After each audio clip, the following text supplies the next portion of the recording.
Yeah. Okay, are we all ready to go? Okay.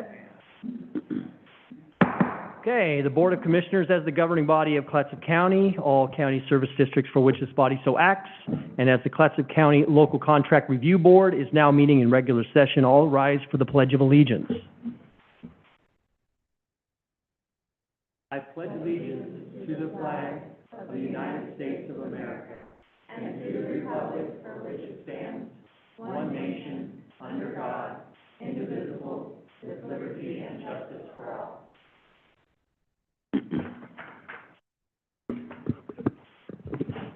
And then Teresa, can we have the roll call? Chair Aquila, Here. Vice Chair Banks. Here. Commissioner Toyoka, We have not heard back from Commissioner Toyoka yet. all right, Commissioner Webb, Here. Commissioner Thompson, And then Commissioner Thompson is actually attending a DLCD meeting in Coos Bay, and so she's excused. Okay, first item is the agenda approval, and we have a few additions to the agenda this evening. We actually have an item for the consent calendar, which is the purchase of the 2023 Dodge Ram. And then we've got two items for the business agenda, the emergency declaration and the ARPA funding agreement.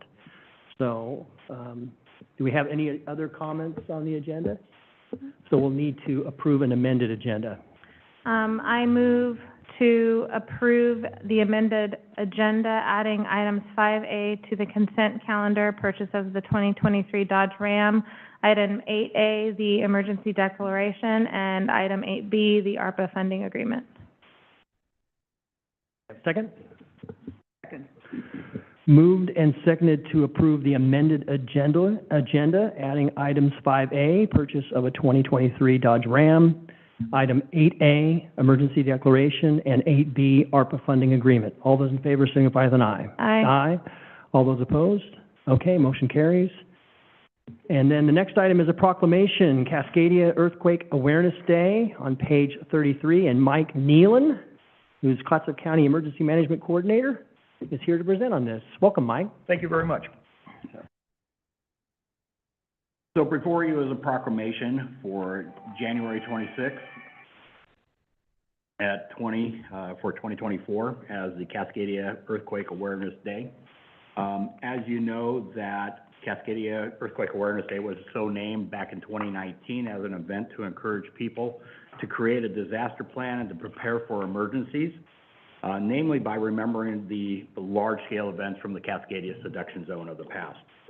In the past, around 9 p.m., give or take, on January 26th, in the year 1700, an earthquake had occurred in this area somewhere between 8.7 and 9.2, and it happened here in Clatsop County. Shortly after that, the land subsided and sunk about 6 feet down, and a tsunami followed thereafter after about 10 to 15 minutes, depending on where you were along the shoreline. Well, most of the experts, the geologists, the scientists we have been talking to over the years, they know that a big one is coming. They can't tell us when exactly that will be, but there's an agreement that we're overdue for that catastrophic type of earthquake and tsunami event coming. Because of the past decades of increased awareness and technology and stuff, that we have a better understanding of the inherent risks associated with earthquakes and tsunamis that are coming out. However, there is a belief that Clatsop County and the state of Oregon is still way behind as far as getting ready and prepared for it. We also feel that our citizens are also behind in that. So this proclamation is in effect to remember that day that there was a Cascadia earthquake awareness back in January 26, 1700, and that we're encouraging all our civilians, constituents, stakeholders, everybody to try to get resilient and be prepared for that big event that may come, and hopefully it never comes in our lifetime. Yep. Yeah, thank you very much, Mike. Appreciate the presentation and the message. Any questions? Are we ready for the motion? I move to approve the resolution and order proclaiming January 26, 2024 to be Cascadia Earthquake Awareness Day, and authorize the chair to read and then sign the proclamation. I second. Moved and seconded to approve the resolution and order proclaiming January 26, 2024 to be Cascadia Earthquake Awareness Day, and authorize the chair to read, then sign the proclamation. All those in favor signify with an aye. Aye. Aye. All those opposed? Okay, motion carries. in the matter of proclaiming January 26, 2024 to be Cascadia Earthquake Awareness Day. Whereas January 26th marks the 324th anniversary of the last Cascadia subduction zone earthquake to impact our region. And whereas geologists have determined that major earthquake magnitudes of 8 or 9 have occurred many times in the past and could occur at any moment in the Pacific Northwest. And whereas, given the current lack of preparedness in the region, such a quake could create the worst natural disaster in North American history. And whereas government agencies and disaster organizations cannot bear the sole responsibility to prepare for, respond to, and recover from disasters. And whereas, as a community, we recognize the earthquake threat and commit to increase our earthquake resilience. And whereas Clatsop County is also vulnerable to tsunami and residents should prepare to be self-sufficient for at least 2 weeks following a natural disaster of this magnitude. And whereas greater recognition of the earthquake threat is key to motivating action by such individuals and groups. Now therefore be it hereby resolved that the Clatsop County Board of Commissioners does hereby proclaim January 26, 2024 as Cascadia Earthquake Awareness Day in Clatsop County, and we invite all community members to join in this effort to encourage everyone to be prepared for the Cascadia subduction zone earthquake, dated this 24th day of January 2024, Clatsop County Board of Commissioners. Thank you very much, Mike. Thank you very much. All right, next is business from the public. This is an opportunity for anyone to give a 2-minute presentation about any item on the agenda except for public hearings or any topic of county concerns that is not on the agenda. For the board, are there any members of the public signed up to speak remotely? No, they're not. All right. And is there anyone signed up to speak in person? No, we do not have Okay. anybody. Go ahead and close public hearing at this time. Move on to public comment at this time. We'll move on to the consent calendar. We had one item that was added to the consent calendar. Do we have any discussion? Any questions? Are we ready for a motion? I move to approve the consent calendar with amendment. Moved and seconded to approve the consent calendar as amended. All those in favor signify with an aye. Aye. Aye. All those opposed? Okay, motion carries. And we'll start with commissioner reports with Commissioner Webb.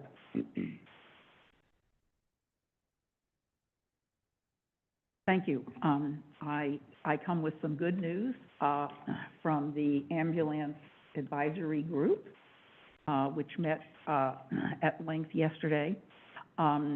Medics, I think as I reported before, that Medics has been very proactive in trying to train EMTs. And excuse me, I'm learning that that's a very finite term. There are different categories of EMTs, et cetera. But what Medics has been successful in doing is actually training a number of new folks who can work on their ambulances in the county. And even though we do have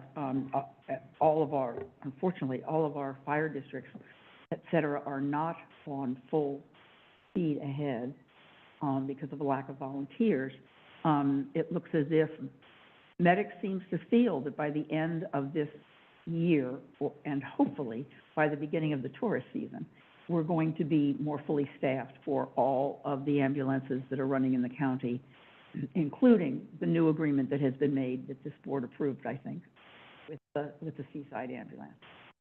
So it's really very, very good news, especially as our community college is not at full strength right now as well. And so they've just taken it upon themselves to do the training, and it's really very good news. So there have been some. I think that's. I'm getting ready to have quarterly meetings with the other liaison, my other liaison responsibilities. So you'll hear more about now and CREST annual reports from them at our next meeting. Great. Thank you, Commissioner Webb. Commissioner Banks. Things have been adventurous over the last couple weeks. A couple topics, the devastating El Waco fire that occurred. We have constituents that live here in our county that work, across the river and store equipment across the river. It's a reminder that Clatsop Community Action is a resource for all individuals who are potentially impacted. But not only that, I've had some discussions with our emergency management department, and they're working with Pacific County on other avenues moving forward. So there could be other assistance out there. I don't know. I'm going to wait to hear from Justin. But I'm very grateful for our emergency management team and how quickly they pivot whenever there is a concern or an emergency. So that's something that we just need to be aware of. I think it's pretty devastating for our fishing industry right now, to have that much of a fiscal loss of equipment and other types of, stuff. And then had some phone calls, just in regards to the Olney Fire Department, and I'm glad to hear that our county is engaging in conversations with their board.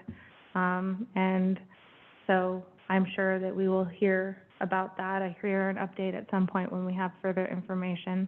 There have been just a lot of phone calls in regards to the Habitat Conservation Plan and the decision moving forward that the Board of Forestry is going to be making, I think soon. I think it's projected for March, but I am unsure.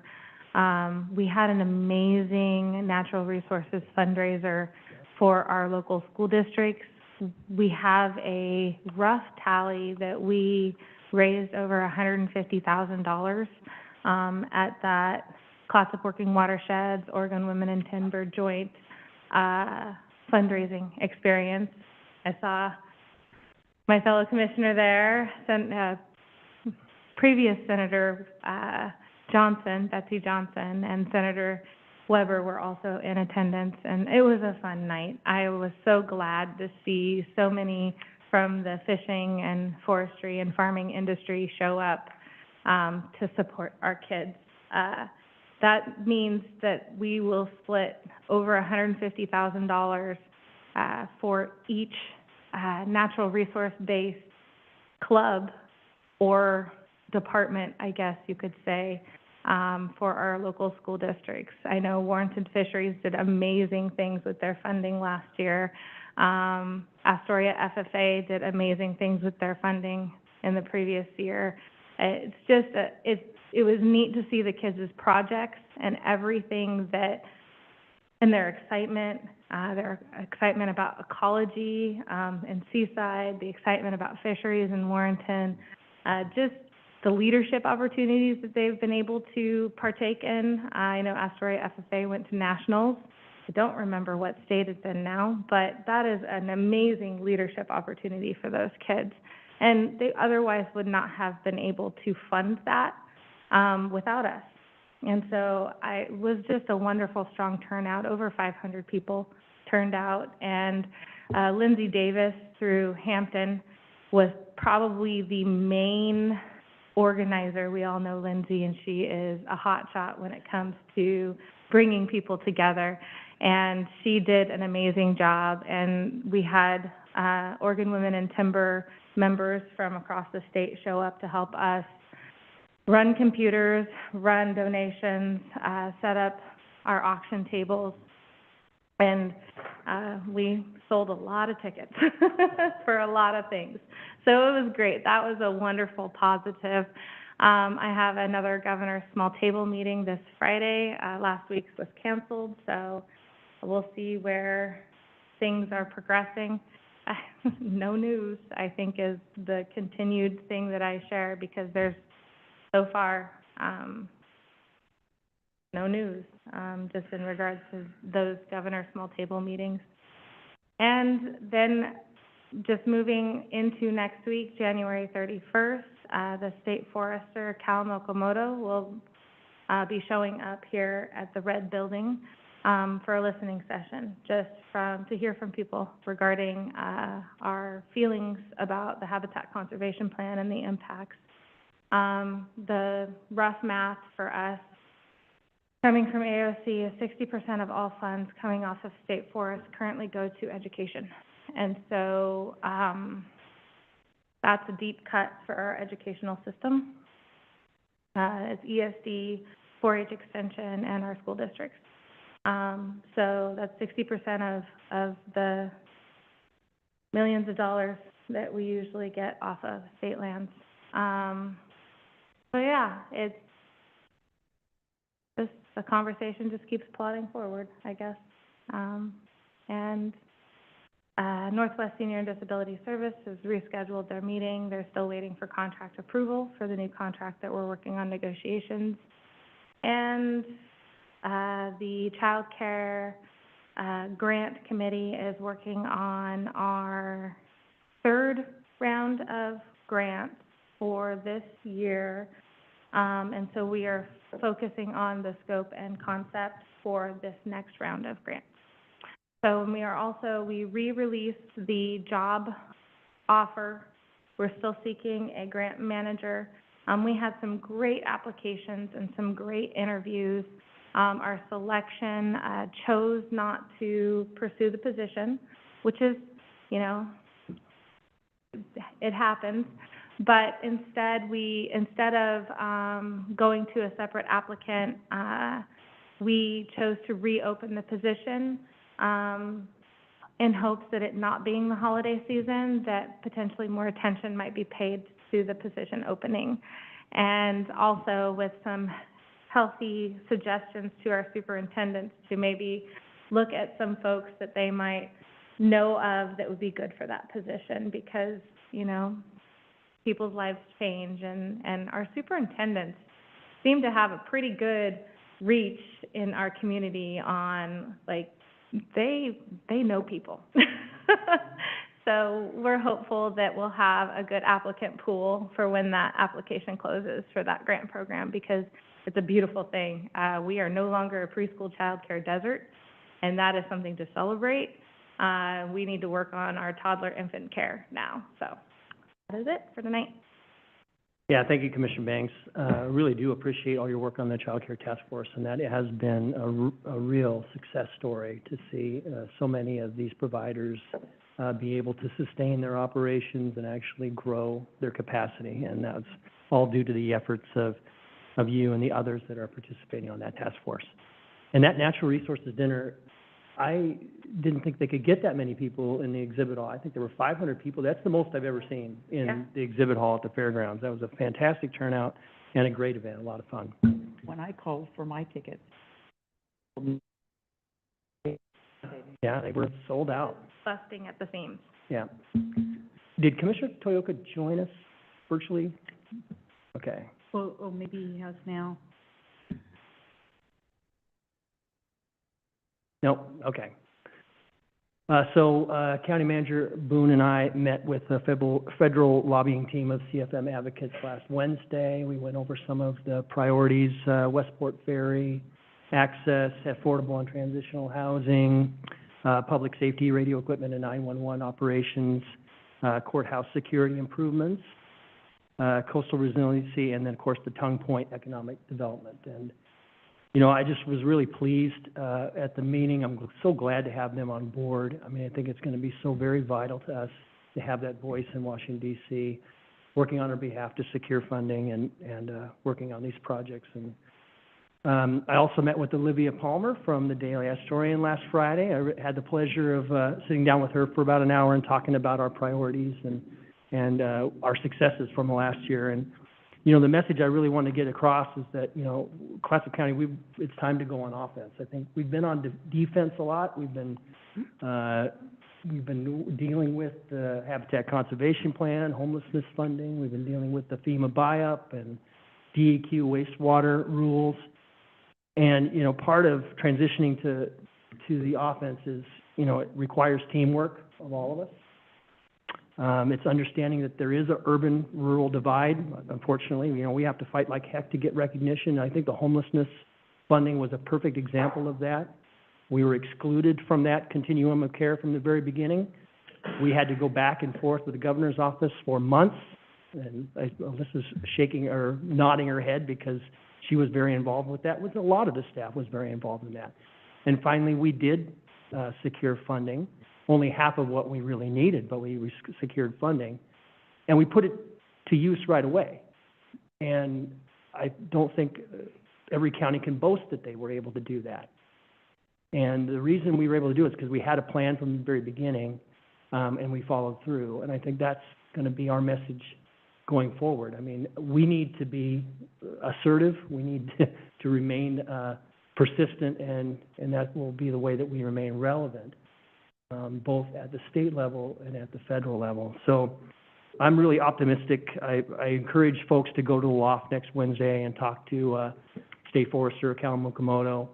I think it's important to tout the successes of active management of the forests, and also to talk about the benefits for law enforcement, for our special districts, and also for the most vulnerable in our community, that these funds from our timber harvest have really provided over the years, for decades, to our community, and we do not want to see those taken away. So I encourage also, I really enjoyed CFMA. This is, I think, the first step in getting a strong lobbyist group to be able to act on our behalf.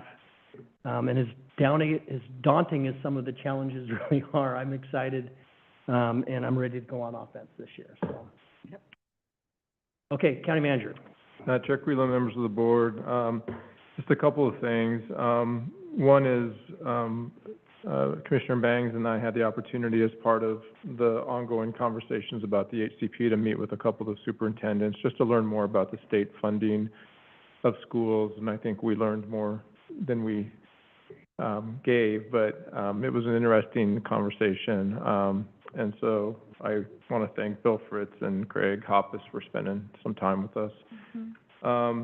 The other is we've been spending a lot of time this week and really previous weeks working on the Evergreen Acres water system. There's 2 agenda items that were added this evening. One is to declare an emergency related to the Evergreen Acres water system, and the second was to allocate $50,000 from the ARPA funding plan to help them deal with some of those infrastructure issues that are a real barrier from them getting the system stood up and being safe and reliable. So, and I don't see the time that the county spends on that diminishing over the near future. One of the challenges that we have is to provide potable water to the community, and that's really the nexus for the emergency order.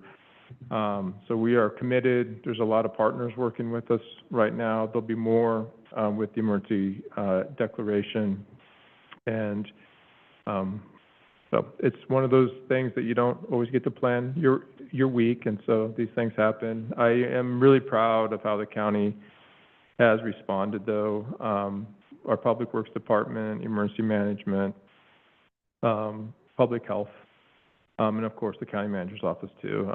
Just a lot of partnership, a lot of collaboration. So, and the new operators out there are trying hard, but there's a steep road in front of them. So, but the good news is we're all working on it. So, well, again, we want to pass our thanks along to you and to Public Works and Public Health and Emergency Management, because, you know, this was a serious situation, and it had been going on for over a year. We weren't even aware of that it was going on for a year, where they were under a boil water notice. But I appreciate us being, I guess, taking the initiative and trying to solve that situation, and work with the Oregon Health Authority, bringing water out there to the site, and then trying to strike this arrangement so that there could be a new operator in place and they can get that system fixed. So kudos to everyone that from the county that worked on that, and thank you very much, Don.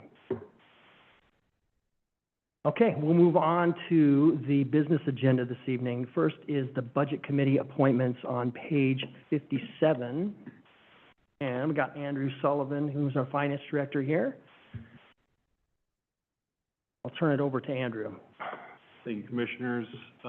January 3rd, during the working session, we spoke to address the 2 vacancies that we have on the budget, District 2 and District 5. and hopes to have a full committee going into the new budget cycle for 24-25. Fill those vacancies and make some appointments tonight with your feedback. Great. Thank you, Andrew. Do we have any discussion, or do we have any nominations from the applicants here? I have a couple of comments. Commissioner Webb? One of the things that, and especially as several of our staff members, including our finance director, came to us at our work session with a number of committee assignments that need to be filled and that are vacant, and how they're not streaming in at the moment.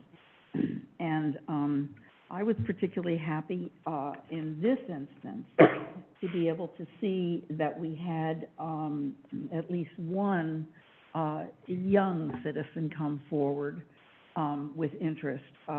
It's Clara Boufrey. I don't know how to pronounce her name, but Grove. Thank you.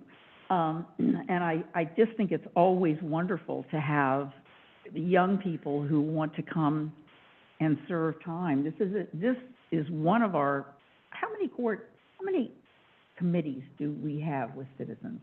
Somebody probably knows in this room, but it's at least a dozen or 15. And the budget committee works hard. They put a lot of time in, and it is our habit to usually, for new members of the committee, we train them.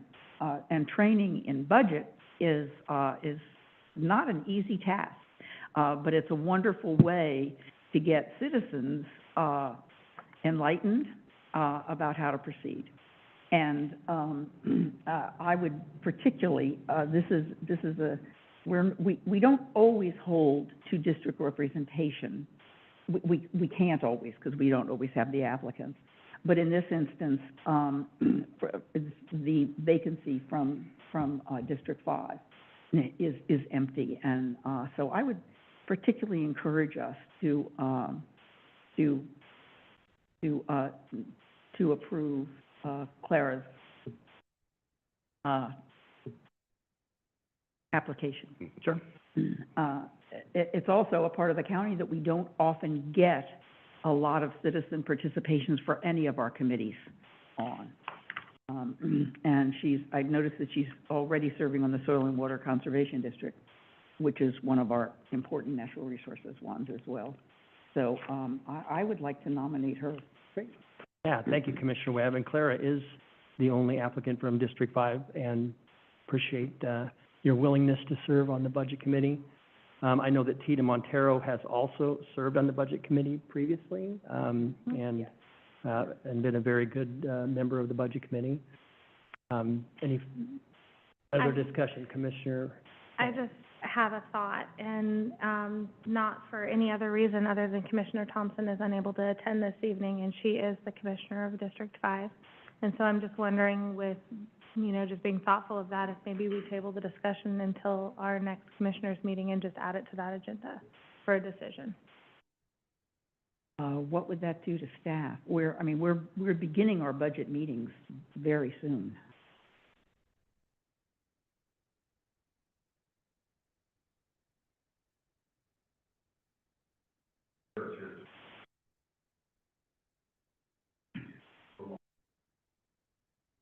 Yeah, thanks for,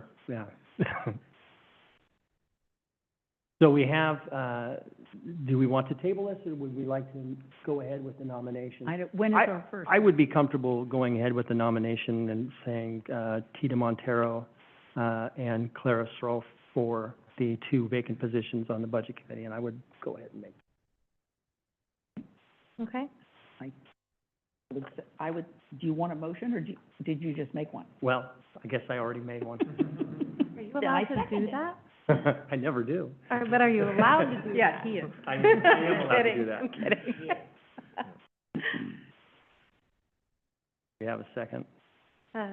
Commissioner Webb seconded. Okay. Moved and seconded to appoint Tita Montero to position 2 on the Budget Committee, and Clara Sroff from District 5 to the Budget Committee. All those in favor signify with an aye. Aye. Aye. All those opposed? Okay. Motion carries. Congratulations. Well, thank you. Thank you, Andrew. Appreciate it. Next is the Rural Health Coalition of Clatsop County on page 66. And Jincheng Wang is here, our Public Health Director. Welcome. Thank you, Chairman, and thank you, Commissioners. And the Rural Health Coalition is an organization combined multiple agencies from different sectors work together to address community health issues, and in the nation have a lot of successful example. And so in the county, we have 6 agencies from healthcare to mental health to public health and the social service want to work together. Well, it is fantastic to get all of these organizations together in this group, all the hospitals. You mentioned Clatsop Behavioral Health and Public Health working together.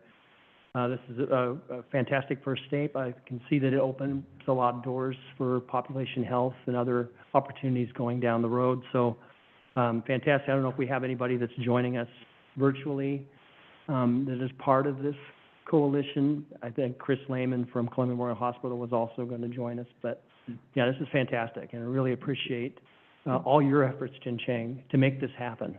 It's team, and really this community is so good, and all working together, walk through COVID, and form this organization, consolidate our collaboration. Yeah, and I can, obviously the seed of this could be planted in COVID, and everyone's ability to work together throughout that pandemic, has spurred this, and so this is fantastic.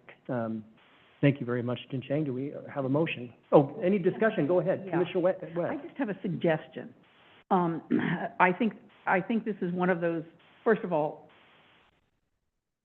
I don't know about anybody else, but I don't have a list of good things that came out of COVID, but this is one of them.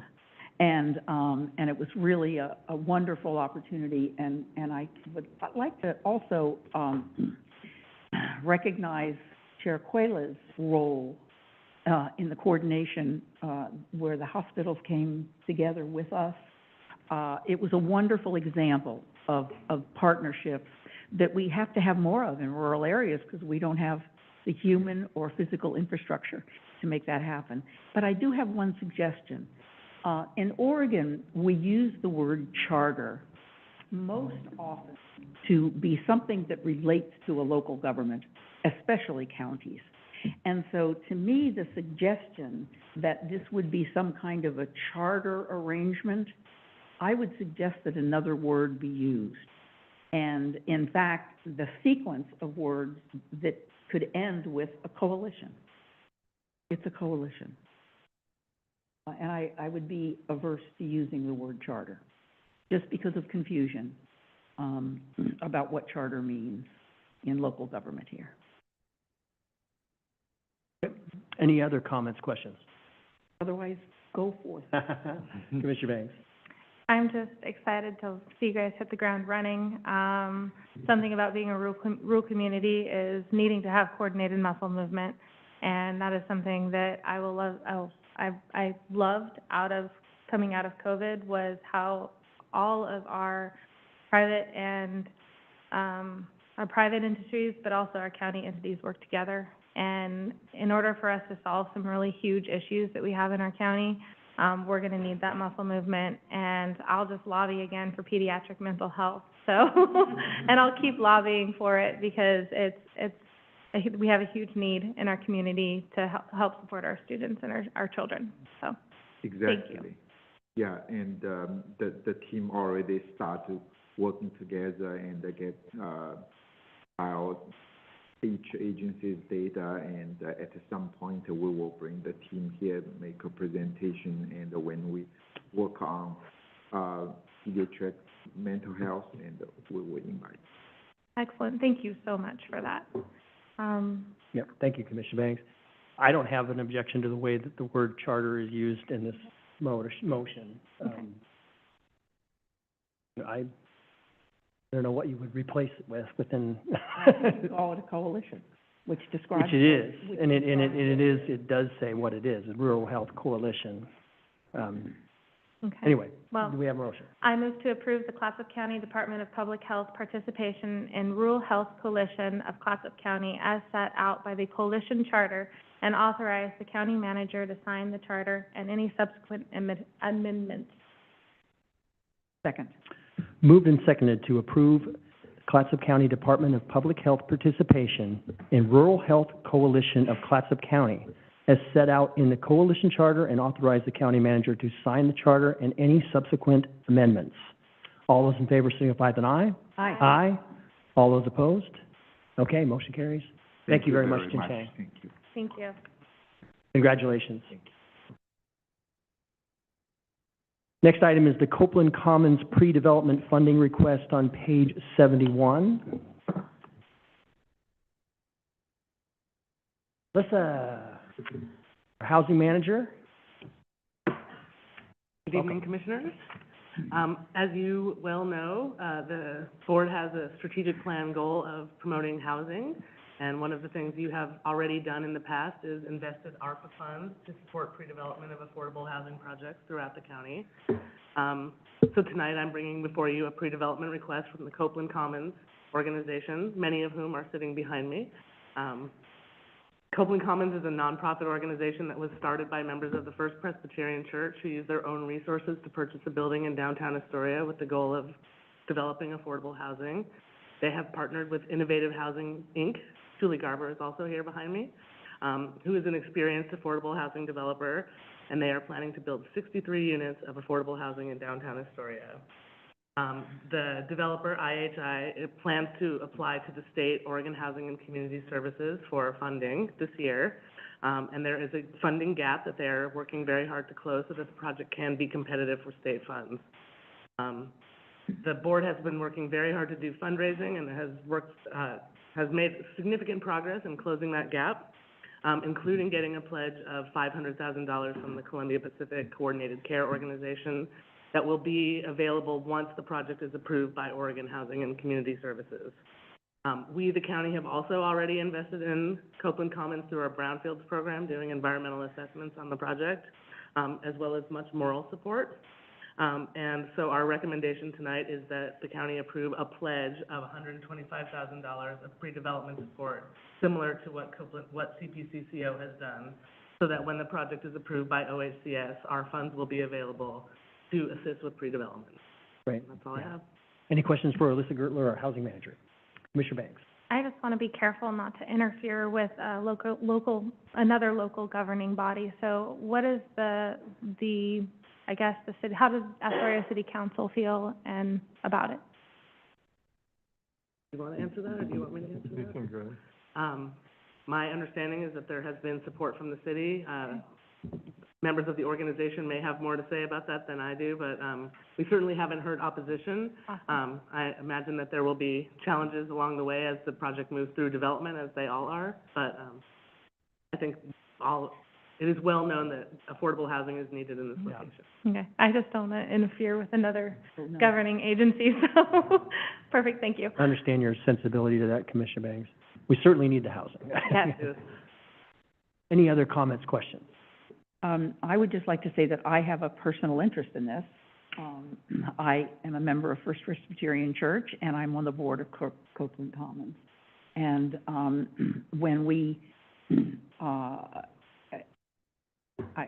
this is not my first rodeo with affordable housing, I think that one of the reasons that we put into our ARPA priorities was for pre-planning dollars to be spent, because we know that it's one of the most difficult things to raise money for.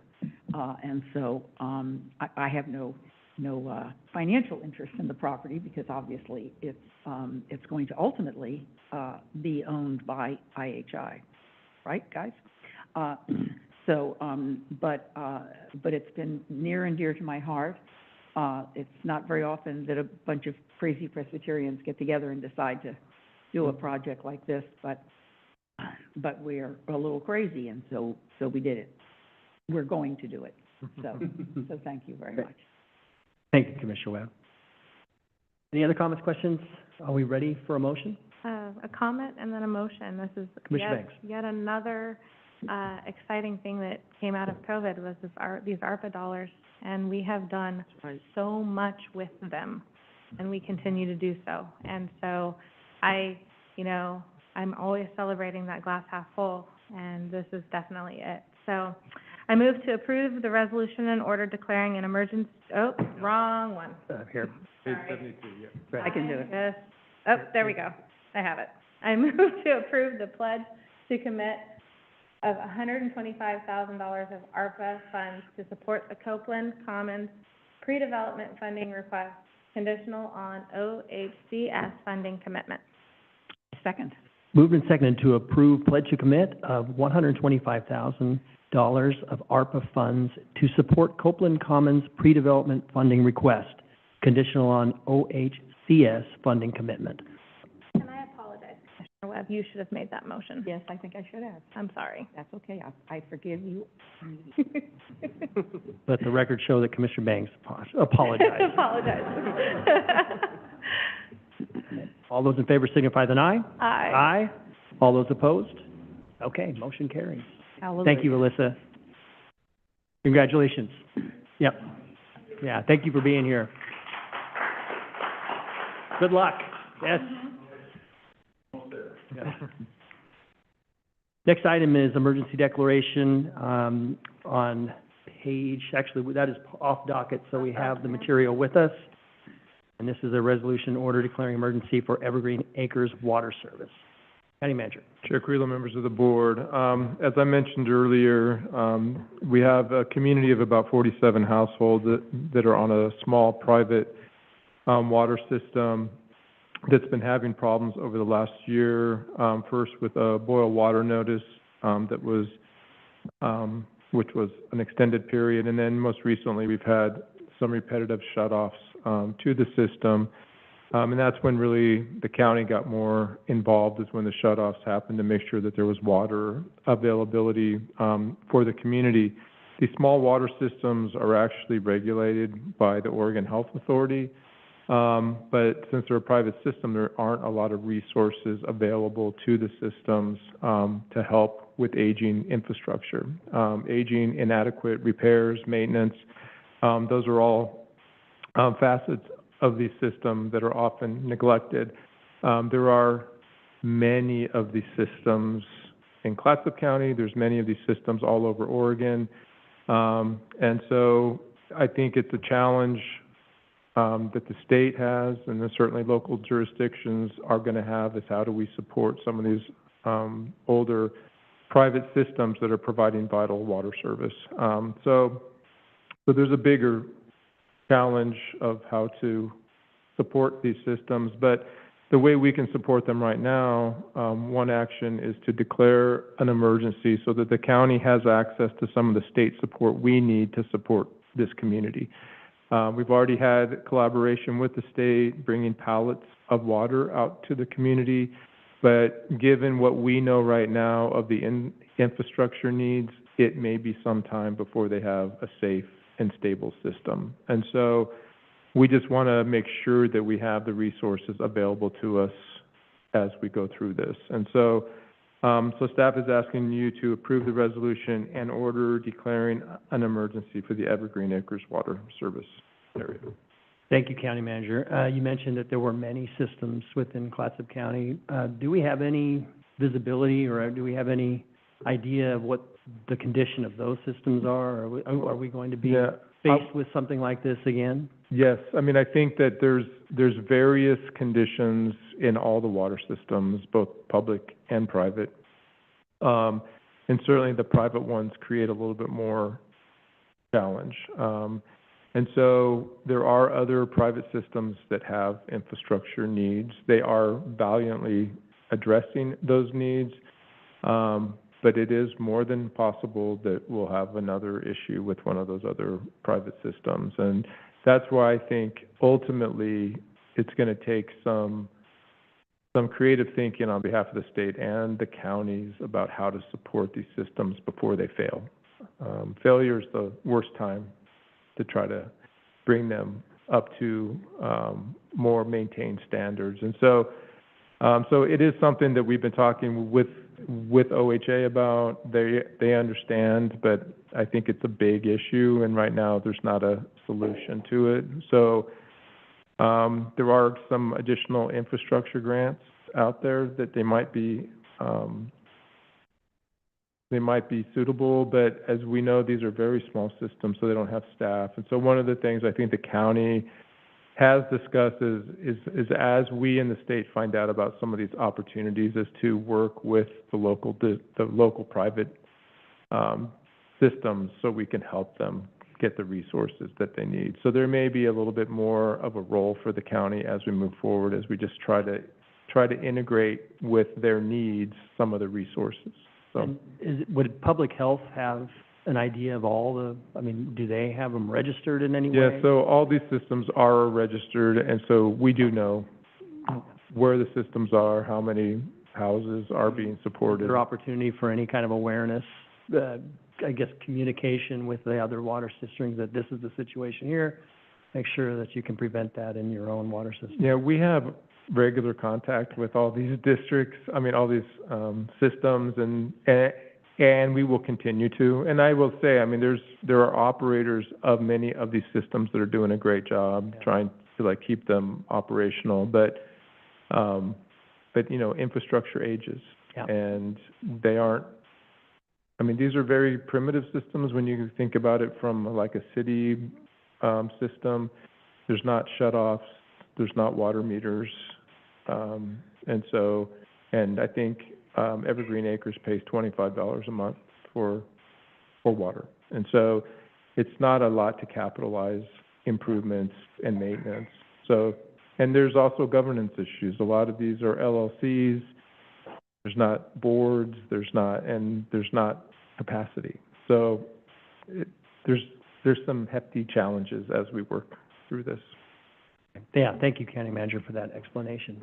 Commissioner Banks? I was just gonna circle to the governance issues. Even our small districts are suffering from a lack of boards, just lack of people serving, lack of people volunteering. Volunteers. And it's very, in Napa, we have a very robust and active water board. And so, I can rest easy at night that my water is in good hands, I guess. But a large part of rural communities don't have that assurance that their water, or the board that there's even staff or board support. And so this just highlights another governance issue that Commissioner Thompson has regularly spoken about, is our small districts.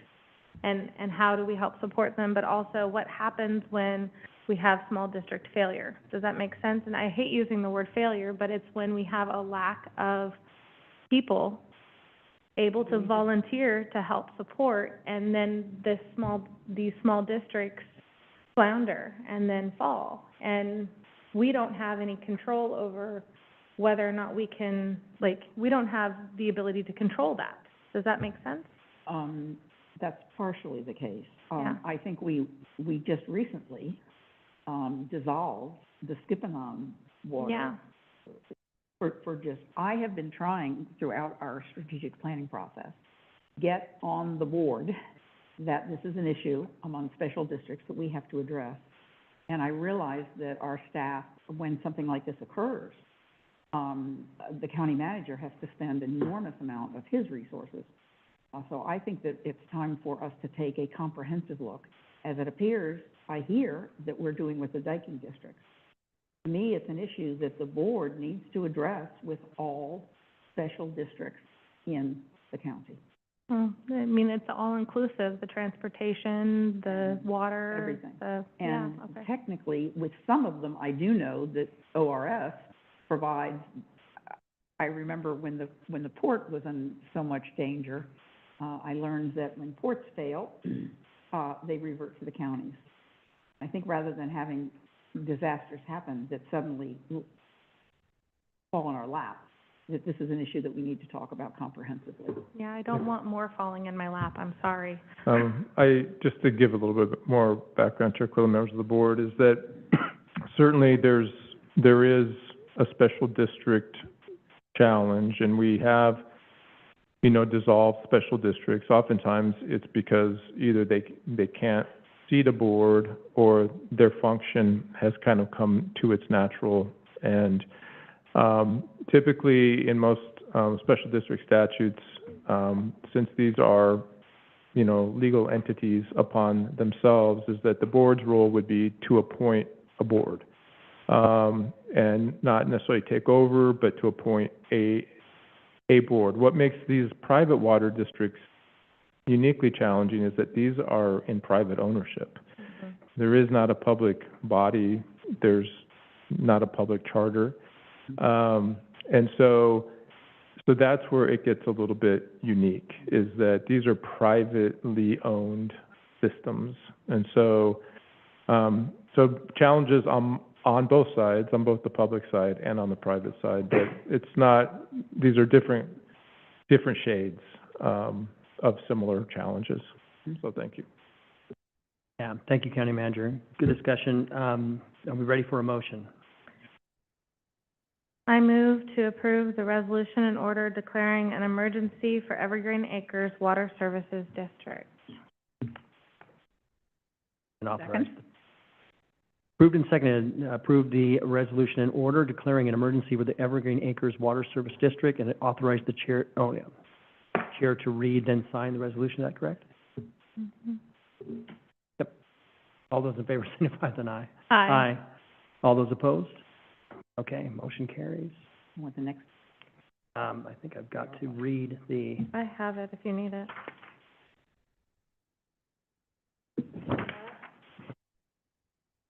Clatsop County Emergency Declaration due to Evergreen Acres Boil Water Notice. Whereas ORS 401.035 provides authority for Clatsop County to act as an emergency management agency, including authority to establish policies and protocols for defining and directing responsibilities during an emergency. And whereas Clatsop County Code 1.04.070 describes the process for declaring an emergency and the emergency measures that may be taken to minimize or mitigate the effects of the emergency. And whereas pursuant to Clatsop County Code 1.04.070, the emergency declaration must specify the geographic area of the emergency and effective period of the declaration. And whereas Clatsop County, pursuant to Clatsop County Code 1.04.070 and the authority granted by ORS Chapter 401, delegates authority to declare a state of emergency to the Board of Commissioners. And whereas the Clatsop County Board of Commissioners find the lack of stable access to potable water, drinking water, poses a significant public health risk to the residents served by the Evergreen Acres Water Service District. And now, therefore, be it hereby resolved and ordered that pursuant to ORS 401.309, the Board of Commissioners for Clatsop County formally declares a state of emergency for the Evergreen Acres Water Services District, which will remain in effect until safe drinking water has been restored to the community. And one, upon declaration of a state of emergency, the Board of Commissioners shall be authorized to take such actions and issue such orders as are determined to be necessary to protect the public and property and to efficiently conduct activities that minimize or mitigate the effect of the emergency. And two, all county law enforcement officers, county employees, public safety personnel, and emergency management personnel are directed to cooperate in the implementation of emergency measures as may be necessary or convenient. And three, the public health and emergency management directors shall take all necessary steps authorized by law to coordinate response and recovery from this emergency, including, but not limited to, requesting assistance and seeking reimbursements from the state of Oregon and the appropriate federal agencies in assessing all other programs, accessing all other program services, funding, and technical assistance available from state and federal partners. Emergency procurement of goods and services are authorized pursuant to ORS 279B.080, ORS 279C.320, and ORS 279.380, subset 4, and the Clatsop County Code, adopted this 24th day of January, 2024, Clatsop County Board of Commissioners. All right, next item is 8B, which is the ARPA funding agreement.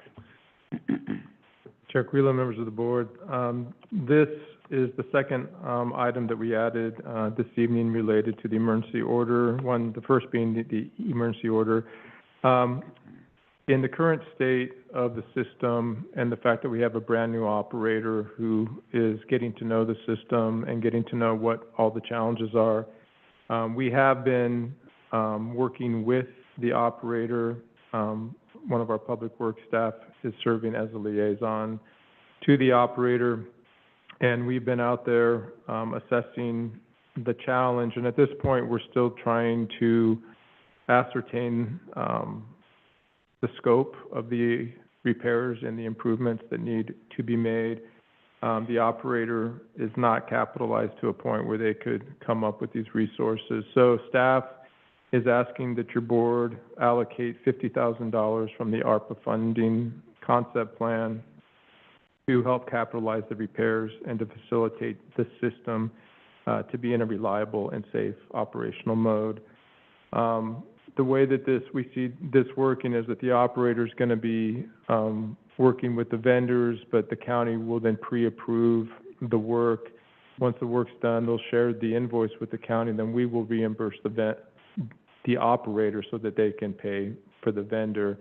But we will be involved in approving those, just to make sure that at the end of this, we have an operational system.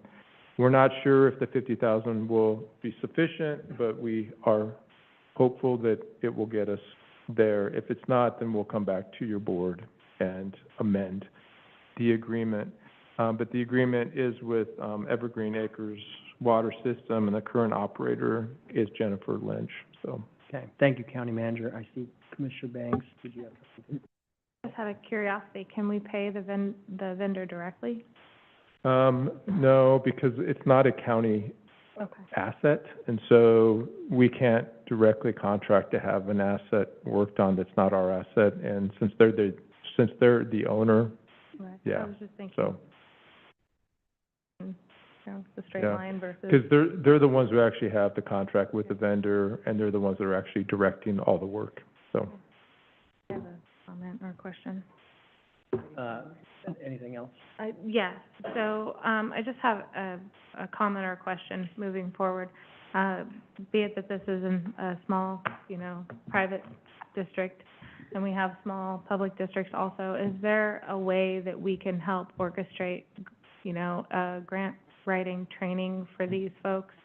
Most private individuals don't know how to write public grants or grants for state or federal, and so is there some way that the county can help support?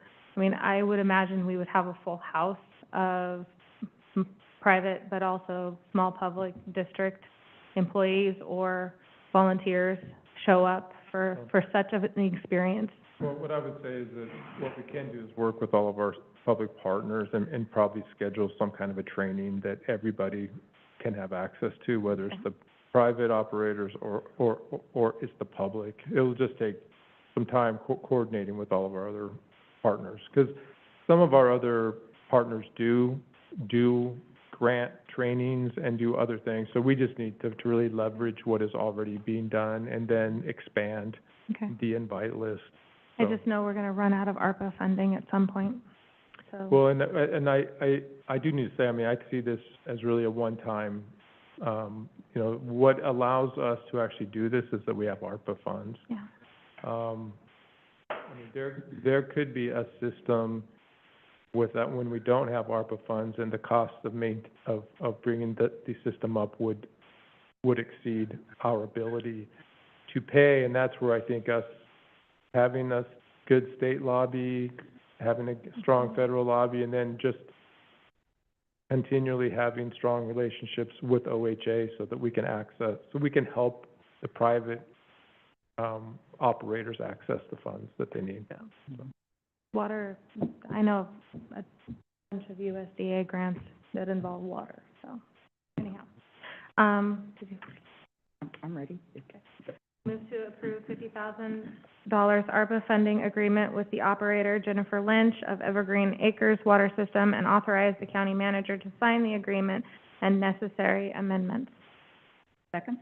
Moved and seconded to approve $50,000 operating funding agreement with the operator, Jennifer Lynch, of the Evergreen Acres Water System, and authorize the county manager to sign the agreement and necessary amendments. All those in favor signify with an aye. Aye. Aye. All those opposed? Okay, motion carries. Thank you, Don, for all your work on this, and please pass it along to everybody that's been involved. Before we move on... Thanks to all the staff, so. Yeah, thank you. thank you so much. And before we move on to the public hearings, if folks want to go ahead and leave, you're certainly welcome to do so. You don't have to stay through the rest of the meeting. I know a lot of you were here for item 8, so sure, absolutely. Thanks again for being here.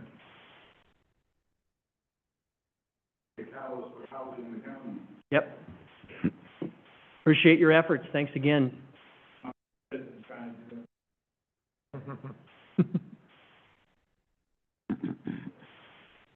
Thanks again.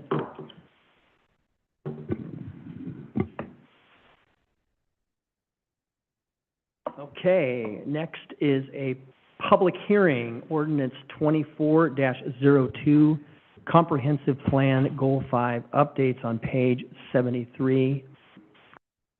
And then this is the continuation of a public hearing on ordinance number 24-02, comprehensive plan, goal 5, updates. County Council, may we have the second reading by title only? This is ordinance number 24-02 in the matter of an ordinance adopting amendments to Clatsop County Comprehensive Plan Goal 5, natural resources, scenic and historic areas, and open spaces. Thank you, County Council. And Gail Henriksen, our Community Development Director, is here. Do we have any additional information from staff? Not additional information, but I want to take a moment to say that Goal 5 is relevant, because if you look on page 128, there is a list of water districts and the population served. So there is meaning to this. Yeah, absolutely. I just want to point that out. Very now you have a timely that list. we're working Now through. you have a list. Yeah. Yeah. Thank you, Gail. Yeah. We'll go ahead and open the public hearing. Clerk of the board, are there any members of the public signed up to speak remotely? No, there are not. Okay. Are there any members of the public signed up to speak in person? No, there's not. All right, we'll go ahead and close the public hearing at this time. Do we have any discussion? Are we ready for a motion? Oh, Commissioner Webb. Yeah, I have already said privately to Ms. Henriksen, but I'd like to say it publicly. It's fairly unusual in my background with comp plans in Oregon for Goal 5 not to have been prepared by a consultant. It's highly technical, and so our Goal 5 looks significantly different from most other Goal 5s in the county. But I think it is more readable than most of the other ones. There's a lot of wonderful background information that the staff has prepared in this Goal 5, and I really would. I think there's some marvelous resources in it.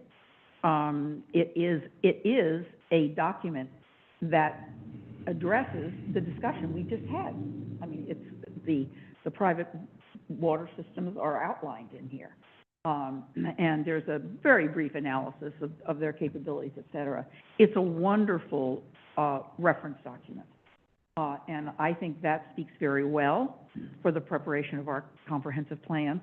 It's always wonderful when the comprehensive plan can be useful as a reference document to everybody in the county.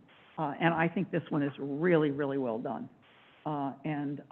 So I get ready, because Commissioner Webb will be citing. It's such a delicious document. So thank you very much, and I kudos to our staff for doing such a very good job on this component of the comp plan. Thank you, Commissioner Webb. I don't think I've ever heard delicious word as a I'm not sure what to do with Goal it. 5 plan amendment. That's great. And any other discussion? I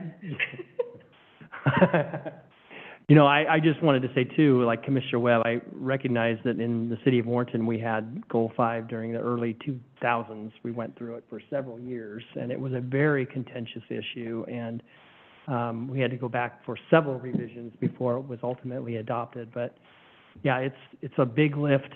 Certainly, the county's is even bigger because it's a bigger area that the county is having to do this for. So really appreciate all of the efforts, Gail and your team, to put this together. Thank you. Okay, are we ready for a motion? Yes, I move to approve ordinance 2402 and conduct the second reading by title only. We just did, but we No. just adopt. Adopt. So- I must be reading the wrong. No? It's the right thing. I move to adopt, I'll read yours. I move to adopt ordinance 2402. I second. That's odd. Moved and seconded to adopt ordinance 24-02. All those in favor signify with an aye. Aye. All those opposed? Okay, motion carries. Thank you. Thank you very much, Gail. I'm hoping we can wait a few years before we start the process over. Having to do the comp plan over. So, Too soon? Just too soon? Okay, next is the solid waste ordinance amendment. This is the second reading, and it's on page 142. Continuation of a public hearing on ordinance 24-04, solid waste ordinance amendment. County Council, can we have the second reading by title only? This is ordinance number 2024-04 in the matter of an ordinance amending Clatsop County Code Section 7.04, fire solid waste collectors. Thank you, County Council. And then County Council, do we have any additional information? No, we do not. Okay. We'll go ahead and move on to the public hearing portion. Clerk of the Board, are there any members of the public signed up to speak remotely? No, there are not. Are there any members of the public that have signed up to speak in person? No, there's not.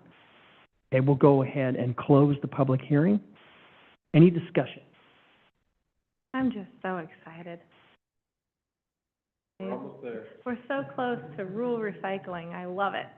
So thank you. I'm just excited. Okay. Okay. I move to adopt ordinance 2404. I second. Moved and seconded to adopt ordinance 24-04. All those in favor signify with an aye. Aye. All those opposed? Okay, motion carries. Great. Well, we've made it through the agenda. Done. Does anybody have anything for the good of the order? Oh. Commissioner Webb? I have one thing that I should have put in my announcements.